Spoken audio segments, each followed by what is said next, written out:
Obat mujarab kehidupan selalu tersedia, tetapi karena tidak banyak pejuang dengan disabilitas yang mampu membelinya, permintaannya tidak banyak.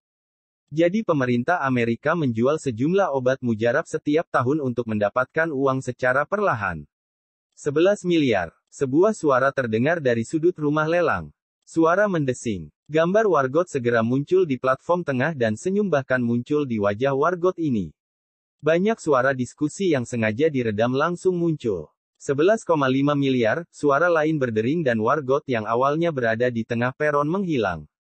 Gambar Wargot hitam menggantikannya. 12 miliar. Setelah suara itu turun, gambar lain muncul di platform tengah, yang tampak seperti pemuda Tiongkok. Dia tampak sangat muda, itu memang Luo Feng. Tiba-tiba, suara pelan yang sedang berdiskusi menjadi lebih keras. Banyak orang yang penasaran dengan Wargot baru ini, Luo Feng, Wargot tak terkalahkan, baru ini. 12 miliar terjadi sekali. Teriak pria Cina itu. Pria kulit putih di sampingnya juga berteriak. 12 miliar terjadi dua kali. Satu bagian ramuan kehidupan, tawaran saat ini di 1,2 miliar, lebih tinggi. Teriak pria Cina itu. Di masa lalu, obat mujarab biasanya bisa mencapai 20 miliar dolar Cina. Di bawah platform, Luo Feng terkejut dan bingung saat dia bertanya dengan tenang, Guru Jiang, kenapa tidak ada orang lain yang menawar? Jiang Fang tersenyum, membuatnya tampak sangat cantik, saat dia berkata dengan tenang, Luo Feng, hanya ada sekitar selusin, Wargot yang tak terkalahkan, di bumi. Dan ini pertama kalinya Anda mengajukan penawaran dalam lelang ini, jadi untuk pertama kalinya, semua orang bersedia menunjukkan rasa hormat kepada Anda. Kecuali jika mereka benar-benar menginginkannya, mereka tidak akan menawar terhadap Anda. The Palace of Wargots adalah tempat untuk berteman, terutama dengan Wargot yang tak terkalahkan, dan Wargot yang sangat kuat di level Phantom Demon Katalan. Wargot lain akan berpikir dua kali sebelum menyinggung mereka. Jika Anda mulai menawar melawan tawaran pertama Luo Feng, maka Anda benar-benar tidak berpikir dengan benar. 12 miliar tiga kali. Selamat, Wargot Luo Feng, tersenyum pria China itu. Di sudut rumah lelang, pasangan Vulture Scorpion mengawasi dengan dingin. Untuk apa kau menarikku? Venina memandang suaminya dengan ketidakpuasan. Venina baru saja akan menawar. Huff. Burung bangkai Liao mencemooh saat dia berkata pelan, itu hanya sebagian dari ramuan kehidupan. Apa gunanya menawar? Jika terlalu mahal, dia tidak akan membelinya. Setelah pelelangan dia tinggal menghubungi pemerintah Amerika dan membelinya secara langsung. Paling-paling, dia hanya perlu membayar beberapa miliar ekstra. Tidak perlu membuat Luo Feng memperhatikan kami hanya untuk beberapa miliar. Saat ini, Luo Feng ini penuh dengan dirinya sendiri, jadi biarkan dia tetap seperti itu. Begitu aku menerobos. Suara Liao tertahan. Venina tidak bisa membantu tetapi mengangguk. Ya, sampai sekarang, pasangan Vulture Scorpion tidak bisa main-main dengan Luo Feng. Mereka bahkan belum kembali ke rumah mereka di kota Jiangnan karena mereka baru saja tinggal di Eropa. Mereka perlahan bersiap untuk menghadapi Luo Feng. Aku akhirnya mendapatkan ramuan kehidupan, Luo Feng sangat bersemangat. Mungkin dari segi harga, pesawat ulang-alik yang melonjak, lebih dari 1000 kali lebih berharga daripada ramuan kehidupan, tetapi ketika Luo Feng menerima pesawat ulang-alik yang melonjak, hatinya dipenuhi lebih banyak dengan keingintahuan dan harapan daripada kegembiraan. 12 miliar bukanlah apa-apa bagi Luo Feng saat ini. Namun, ramuan kehidupan berarti kakaknya bisa berdiri lagi dan bisa hidup seperti orang normal kembali. Saya akhirnya berhasil, Luo Feng sangat antusias. Saya akan melihat apakah saya memiliki kesempatan untuk mendapatkan bagian kedua sehingga saya bisa memberikannya kepada saudara Zhang, pikir Luo Feng pada dirinya sendiri. Dendamnya pada Zhang Zehu saat itu menyebabkan pasukan Zhang Zehu menyergapnya sendiri, yang menyebabkan lengan Zhang keputus. Setiap kali dia menghadapi saudara Zhang, selalu ada sedikit rasa bersalah di hatinya. Sekarang dia memiliki kemampuan, mendapatkan bagian dari ramuan kehidupan tidaklah banyak. Selanjutnya, dia berencana menghabiskan 30 miliar untuk sebagian ramuan kehidupan. Sekarang dia hanya menghabiskan 12 miliar, porsi lain mungkin akan membuat total menjadi sekitar 30 miliar. Item demi item dilelang. Meski terjual cukup cepat, masih ada total 71 item. Jadi meskipun butuh 2 atau 3 menit untuk melelang suatu barang, itu masih akan memakan waktu total sekitar 3 jam. Sekarang untuk item ke-58, sutra laba-laba yang ditinggalkan oleh monster level kaisar tipe laba-laba, Black Widow Spider King, Golden Spider Silk. Panjangnya 8,3 meter dan lebar 6,1 meter. Tawaran pembukaan 5 miliar dolar China, setelah suara pria China itu turun, sepotong besar sutra laba-laba emas muncul di atas platform tengah. 6 miliar dolar China. 7 miliar. Sepertinya ada beberapa tawaran kali ini. Luo Feng, yang tidak ingin menawar lagi, tidak bisa menahan untuk tidak berteriak, 8 miliar. Sejak pertarungannya dengan Li Yao, Luo Feng ingin membuat jaring yang terbuat dari bahan kelas SS. Dia memperkirakan dia akan menghabiskan sekitar 20-30 miliar, tapi Luo Feng masih puas setelah menemukan sutra laba-laba emas ini. Sutra laba-laba emas ditinggalkan oleh monster tingkat kaisar tipe laba-laba, Raja Laba-laba Janda Hitam. Namun, Raja Laba-laba Janda Hitam terkenal dengan racunnya, bukan jaring laba-laba mereka. Sutra laba-laba emas yang berasal darinya biasanya tidak bisa menjebak monster tingkat kaisar, jadi ini lebih buruk daripada jaring yang terbuat dari bahan kelas SS. Namun, ini lebih baik daripada jaring yang terbuat dari bahan seri ke-9. Ada total 2 monster level Emperor tipe laba-laba. Salah satunya adalah Goliath Spider King, yang dikenal dengan jaringnya. Setelah terperangkap di jaringnya, bahkan monster level kaisar pun akan kesulitan bertahan. Yang lainnya adalah Black Widow Spider King, yang dikenal dengan racunnya. Setelah dibisa, bahkan eksistensi yang melebihi level Wargot akan mati. Disinilah semangat alam, ratus rumput embun, berperan. Tentu saja, Raja Laba-laba Janda Hitam dapat membuat jaring, yang merupakan sutra laba-laba emasnya. Namun, itu lebih lemah dibandingkan dengan jaring yang dipintal oleh laba-laba Goliath. Meskipun sutra laba-laba emas tidak bisa menampung monster level kaisar masih harus bekerja cukup keras untuk keluar darinya. Menggunakannya untuk menangani Wargot dan pemimpin gerombolan sudah lebih dari cukup. Luo Feng sangat puas. Ini tidak sekuat bahan kelas SS. Tapi lebih nyaman digunakan. 9 miliar. Jelas, 9,5 miliar, tidak ada yang peduli pada Luo Feng kali ini. Menunjukkan rasa hormat mereka sekali saja sudah cukup. 9,6 miliar. 9,8 miliar, harga penawaran Wargot tidak meningkat secepat itu lagi. 10 miliar, teriak Luo Feng. Gambar di platform tengah juga berubah menjadi sosok Luo Feng. Jiang Fang diam-diam berkata kepada Luo Feng, jaring yang terbuat dari bahan kelas SS sekitar 20-30 miliar, jadi tali ini paling banyak bernilai 12 miliar. Lebih banyak lagi dan itu tidak layak. 10 miliar pergi sekali. 10 miliar terjadi 2 kali, 10 miliar 3 kali. Selamat, Wargot Luo Feng, pria China itu melaporkan hasil akhirnya. Lelang berlanjut selama beberapa jam. Luo Feng menerima sebagian ramuan kehidupan dan beberapa sutra laba-laba emas dengan total 22 miliar dolar China.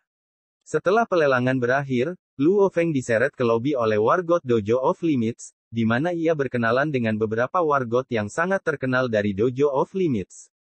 Halo, Tuan Luo Feng. Tepat ketika Luo Feng meninggalkan kursinya dan hendak kembali ke kamarnya, seorang pria kulit putih dengan kumis besar tersenyum saat dia berjalan mendekat. Halo, Luo Feng bingung. Nama saya Aurora, manajer biro ke-11 Amerika. Tuan Luo Feng, saya adalah orang yang menyediakan ramuan kehidupan yang Anda beli sebelumnya, tersenyum pria kulit putih berkumis besar. Bagaimana kalau kita minum di sana? Petik 2. Hati Luo Feng tidak bisa menahan detak jantung. Dia adalah orang yang menyediakan ramuan kehidupan.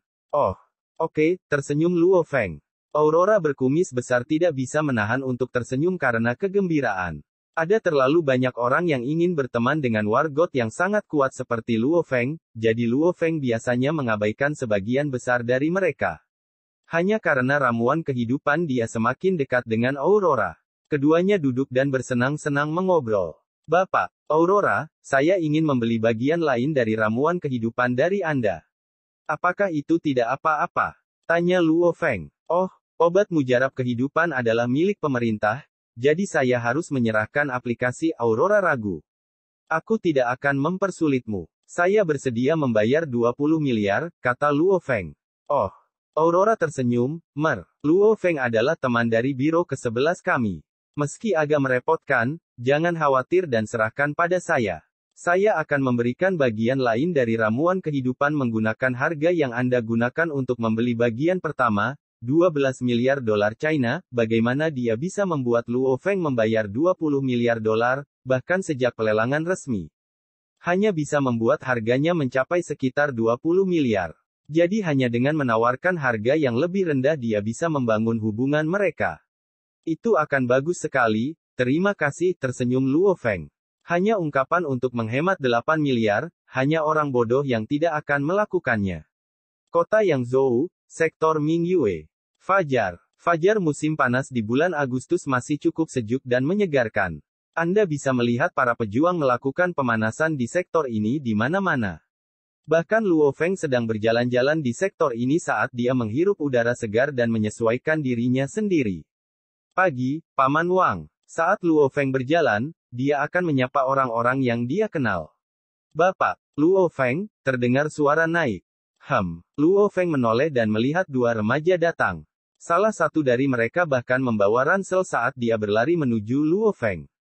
Remaja dengan rambut agak keriting itu berkata, Tuan Luo Feng, ini adalah dua barang yang kamu beli dari Istana Wargots. Sidik jari Anda dapat membuka kotak paduan. Saat dia mengatakan itu, dia mengeluarkan kotak paduan yang benar-benar hitam. Terima kasih, mata Luo Feng berkedip saat dia mengambil alih kotak paduan itu. Jarinya mengusap kotak, kotak paduan terbuka. Di dalamnya ada dua tabung reaksi yang distabilkan. Bahkan ada manual di sampingnya. Di dalam tabung reaksi ada cairan yang agak berwarna hijau. Ini, Luo Feng menarik napas dalam-dalam saat dia pulang. Di halaman villa, saudara Luo Hua saat ini sedang duduk di kursi roda, mengamati bunga-bunga di halaman. Celananya tidak memiliki apa-apa di dalamnya dan menyakitkan hanya untuk melihat pemandangan seperti itu. Feng, kembali secepat ini. Ibu Gongxin Lan tersenyum saat dia berjalan keluar rumah. Ya, mengangguk Luo Feng. Feng ada di sini, Hong Guo, ayo makan pagi, teriak Gongxin Lan. Pastor Luo Hongguo mengintip kepalanya keluar rumah dan tidak bisa menahan diri untuk tidak melihat ke arah kotak paduan di tangan Luo Feng dengan terkejut. Feng, kenapa sebuah kotak muncul hanya dari jalan pagimu? Gongxin Lan melotot, orang tua, kenapa kamu harus bertanya tentang segalanya? Luo Hua. Tapi Luo Feng memandang ke arah saudara Luo Hua. Kakak Luo Hua memandang ke arah Luo Feng dengan keterkejutan di kursi rodanya. Bro, butuh sesuatu. Masuklah, Luo Feng tersenyum, bersiaplah untuk membuang kursi rodamu. Ekspresi Luo Hua membeku, bro. Luo Feng mengangkat kotak paduan itu dan mengetuk permukaannya. Ini, itu. Mata Luo Hua terbuka lebar dan tubuhnya sedikit gemetar. Hampir seketika, matanya menjadi basah. Tangan yang semula memegang kursi roda dengan kekuatan mulai bergetar. Luo Feng mengangguk. Setelah melihat kakaknya mengangguk, air mata Luo Hua mengalir ke bawah. Hari ini, Luo Hua hanya bermimpi tentang hari seperti hari ini sejak dia masih muda. Dan akhirnya, harinya telah tiba. Hari ini, Luo Feng telah lama menunggu saat ini. Dan akhirnya, saatnya telah tiba. Jangan menangis, tersenyum, namun, Luo Feng sendiri tidak bisa menahannya karena matanya menjadi basah juga. Baru-baru ini, tidak hanya seluruh sektor Mingyue yang mengetahui nama Luo Feng, hampir semua penduduk di sekitar Taman Lotus Pond tahu nama itu. Taman Lotus Pond berada tepat di samping sektor Mingyue. Itu adalah taman umum. Saat itu, Luo Hua bertemu Nan di taman ini secara kebetulan. Taman ini sangat ramai dan juga merupakan tempat utama penyebaran informasi. Hal-hal tentang Luo Feng terutama menyebar dari sini. Legenda tentang Luo Feng. Yang pertama adalah tentang jet tempur berbentuk segitiga khusus yang diparkir di sektor Mingyue. Menurut apa yang dikatakan orang lain, jet tempur ini dibeli oleh Luo Feng. Orang-orang yang akrab dengan hal-hal seperti itu berkomentar bahwa jet tempur yang biasa digunakan di militer harganya lebih dari 1 miliar, dan itu hanya perkiraan. Jet tempur yang mampu menjelajah di alam liar saja biasanya menghabiskan biaya lebih dari 10 miliar. Hanya sebagian wargot yang bisa membelinya, dan jet tempur ini sepertinya agak istimewa. Jadi mungkin lebih mahal. Penduduk dari sektor tetangga berpikir sendiri tentang arti, 10 miliar dolar Cina, dan mereka semua membeku memikirkan itu. Kedua, tampaknya Luo Feng telah menjadi penguji dojo batas kota Jiangnan. Apa posisi penguji yang Anda tanyakan? Posisi yang bahkan lebih besar dari ketua. Hampir tidak ada orang di kota markas Jiangnan yang memiliki otoritas lebih dari dia. Bahkan wali kota Jiangnan dan jenderal tentara harus bersikap sopan di sekitarnya. Anda pasti harus mengangkat ibu jari ketika menyebut orang seperti itu. Legenda ketiga adalah tentang dua handicap terkenal di sektor Mingyue. Salah satunya adalah saudara dari petarung jenius Luo Feng, Luo Hua. Karena hubungannya, dia hampir bunuh diri di Danau Taman Telaga Teratai. Seorang penyandang cacat yang mencoba bunuh diri, topik ini dibahas cukup lama oleh orang-orang di taman. Dan cacat ini benar-benar sembuh. Dia tumbuh 2 kaki. Adapun handicap lainnya, Zhang Ke. Ini adalah petarung, level panglima perang, cukup terhormat. Namun, banyak orang melihat, bahwa Zhang Ke, yang pernah kehilangan 1 lengan, sebenarnya memiliki 2 lengan yang sangat bagus sekarang. Setelah itu, berita menyebar dari sektor Mingyue, karena hubungan mereka dengan Luo Feng, 2 orang cacat, Luo Hua, dan Zhang Ke, menerima obat yang sangat berharga untuk memulihkan kaki dan lengan mereka. Orang-orang belum bisa berhenti membahas tentang 3 legenda besar ini. Tentu saja, banyak orang yang iri pada orang tua, Zenan. Saat itu, campur tangan orang tua Zenan dengan hubungan putri mereka hampir menyebabkan Luo Hua bunuh diri, tapi sekarang, orang tua Zenan dengan senang hati menyambut Luo Hua dengan tangan terbuka. Menurut legenda, Luo Hua bahkan membeli villa di sektor tempat keluarga Zenan tinggal. Bagian yang paling menakjubkan adalah orang tua Zenan pada awalnya adalah orang biasa. Siapa sangka mereka akan naik ke titik seperti itu. Namun, semua orang tahu itu. Semua ini berkat orang yang sangat misterius itu Luo Feng. Baru berusia 19 tahun, namun dia sudah berdiri di puncak seluruh kota markas Jiangnan. Bahkan di seluruh dunia, dia adalah sosok yang cukup berpengaruh. Banyak orang di sekitarnya menjadi sangat tertarik setelah mendengar bahwa Luo Feng tampaknya belum punya pacar. Bergaul dengan saudara laki-laki Luo Feng sudah membawa banyak hal. Jika Anda bisa mendapatkan Luo Feng sendiri, maka beberapa generasi Anda berikutnya pasti akan bahagia juga. Sektor Mingyue, aula pelatihan di lantai pertama dari Limit Hall. Luo Feng, yang sedang duduk bersila di atas pesawat ulang-aliknya yang membumbung tinggi dengan seragam pelatihan, melayang di udara saat 12 bilah pedang mengelilingi Luo Feng seperti lebah. Mereka menari dengan gila-gilaan dan terkadang mempercepat dan terkadang melambat. 12 buah pisau ini sepertinya sedang bermain satu sama lain karena mereka sering melewati satu sama lain. Mungkin bahkan perbedaan 0,01 detik akan menyebabkan mereka bertabrakan. Mengerti. Luo Feng mengeluarkan wajah bahagia saat 12 bilah pedangnya berhenti dan melayang di udara. Luo Feng menunduk dan melihat jam komunikasi taktisnya yang saat ini bertindak sebagai stopwatch, pukul 3:08, melintas. Lulus. Gambar kedua dari katalog Dewa Langit akhirnya selesai. Luo Feng sangat senang. Selanjutnya, saya akan mulai berlatih gambar ketiga dari katalog Dewa Langit. Sejujurnya, kekuatan spiritual Luo Feng hampir tidak cukup untuk menyelesaikan gambar kedua, jadi itulah mengapa dia menyelesaikannya hanya dalam beberapa hari. Dari gambar ketiga, adalah di mana tes sebenarnya dimulai. Jaring sutra emas. Luo Feng melihat ke arah jaring yang terkumpul di sudut. Jaring berwarna emas ini, di bawah arloji Luo Feng, melayang dan dengan cepat mengembang. Benjolan kecil itu tampak kecil, tapi ternyata menjadi sangat besar setelah mengembang di tengah ruang pelatihan. Panjang 8,3 meter dan lebar 6,1 meter. Jaring ini dibentuk oleh benang emas tipis yang padat dengan tebal sekitar 5 mm. Penutup. Luo Feng berpikir sendiri. Jaring emas langsung turun ke tanah di bawahnya seperti karpet ajaib.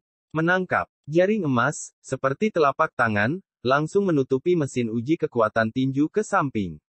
Hal terpenting saat menggunakan jaring emas adalah kecepatan, pikir Luo Feng dalam hati. Jika saya ingin menangkap Li Yao dengan jaring emas, maka saya harus mengendalikannya dengan cepat. Jelas, kecepatan dia mengendalikan jaring emas bahkan tidak bisa membandingkan kecepatan dia mengendalikan pisau lempar atau potongan bilah dari pesawat ulang-alik yang melonjak. Karena, dibandingkan dengan dua hal tersebut, luas permukaannya terlalu besar, menyebabkan hambatan udara yang sangat besar. Sepanjang pagi, Luo Feng tinggal di lantai pertama balai batas saat dia berlatih di ruang pelatihan pribadinya. Limit Hall sangat luas dan tidak banyak petarung yang berlatih di sana. Jadi ketua Zhou Zhengyong dan ketiga kepala suku berinisiatif untuk merombak salah satu ruang pelatihan di lantai pertama balai batas kota Yangzhou. Mereka juga mengirimkan banyak peralatan untuk menjadikannya ruang pelatihan yang cocok untuk para wargot berlatih. Jadi, ruang pelatihan ini menjadi ruang pelatihan pribadi Luo Feng. Hei, Bu, apakah makanan sudah siap? Luo Feng tersenyum saat dia membuka pintu rumahnya. Hampir, di dapur, Gong Xinlan sedang memasak sendiri saat seorang pembantu membantunya. Ibu Gong Xinlan tidak memiliki banyak hobi, jadi dia hanya memasak sepanjang waktu. Dan karena dia biasanya bebas sepanjang hari, dia bermain mahjong dengan ibu rumah tangga lainnya di sektor tersebut. Hari-harinya cukup nyaman. Luo Feng melihat ke arah ruang tamu, tempat ayahnya saat ini sedang berbaring di sofa sambil menonton berita di TV. Bro, kamu kembali, seorang anak laki-laki dan seorang gadis berjalan keluar kamar ke samping. Wajah remaja laki-laki itu tampak agak pucat dan dia agak kurus. Namun, dia juga tampak agak tampan dengan sosoknya yang tinggi. Gadis yang memegang tangannya juga tersenyum sedikit formal di depan Luo Feng. Keduanya memang saudara Luo Hua dan Zhen Nan. Nan ada di sini, Luo Feng tersenyum sambil mengangguk. Luo Hua, lebih baik kamu bawa dia keluar sore ini. Oke, bro, tersenyum Luo Hua sambil mengangguk. Oh ya, bro, saya punya beberapa foto perempuan di sini, orang lain menyuruh Zhen Nan untuk membawakannya padamu. Tertarik melihat beberapa. Ada beberapa gadis cantik. Luo Feng membeku. Ibu, oh ya, Gong Xinlan mengintip kepalanya keluar dapur sambil berteriak, Feng, ketika saya pergi berolahraga di taman pagi ini, cukup banyak orang yang membicarakan hal ini dengan saya juga. Saya juga punya beberapa foto gadis-gadis brilian. Saya menyetujui beberapa di antaranya. Luo Feng memukul kepalanya. Sejak dia kembali, terlalu banyak hal seperti ini yang terjadi. Bu, bukankah aku sudah mengatakan untuk tidak menyebutkan hal-hal seperti ini lagi? Luo Feng menggelengkan kepalanya dengan wajah pahit. Bro, kamu tidak akan kehilangan apapun dengan mengenal mereka. Beberapa orang bahkan tidak memiliki kesempatan untuk bertemu dengan gadis cantik. Semua gadis ini cukup cerdas. Jika mereka tidak brilian, maka mereka tidak akan cukup percaya diri untuk mengirimkan informasi mereka. Alis Luo Hua terangkat. Luo Hua melihat ke arah pacarnya di sampingnya, karena dia baru saja dicubit olehnya. Luo Feng menggelengkan kepalanya. Bu, ayah, Luo Feng menoleh, aku tidak akan makan malam di rumah malam ini, ada beberapa hal yang harus kulakukan siang ini. Pada jam 4 sore di hari yang sama, Luo Feng mengendarai jet mobilnya dan menuju ke sektor kota utama dari kota Yangzhou. Setelah memarkir mobil jet di atap markas Dojo of Limits, Luo Feng mengendarai mobil pribadi Dojo of Limits ke bandara. Luo Feng mengenakan jeans dan kaos hitam. Namun, di dalam T-shirt itu ada sepotong baju besi hitam, yang dibentuk dari set dewa hitam. Dan di dalam armor hitam ini terdapat 365 bilah dari pesawat ulang-alik yang menjulang tinggi, yang tersebar di sekitar armor. Pertama, itu nyaman, karena memakai baju besi ini sama dengan Luo Feng membawa senjata terkuatnya, pesawat ulang-alik melonjak. Kedua, aman. Dari segi pertahanan, set dewa hitam mungkin kuat, tapi menurut manual, materi yang menyusun pesawat ulang-alik melonjak bahkan lebih menakjubkan daripada materi set dewa hitam. Tiba, Luo Feng menoleh. Di udara, cahaya biru tua menembus langit saat itu tiba. Kemudian melayang di langit di atas. Ini memang pesawat komersial besar. Pesawat komersial besar ini perlahan turun dan kemudian berhenti. Hua, palka terbuka dan tangga diperpanjang secara otomatis. Termasuk Luo Feng, ada 6 orang lainnya yang ada di sini untuk menyambut mereka yang datang. Bisa datang ke tempat pesawat mendarat menunjukkan bahwa mereka adalah orang yang berwibawa. Termasuk Luo Feng, hanya ada 6 orang. Sebagian besar orang yang menyambut mereka yang tiba menunggu di luar pintu keluar.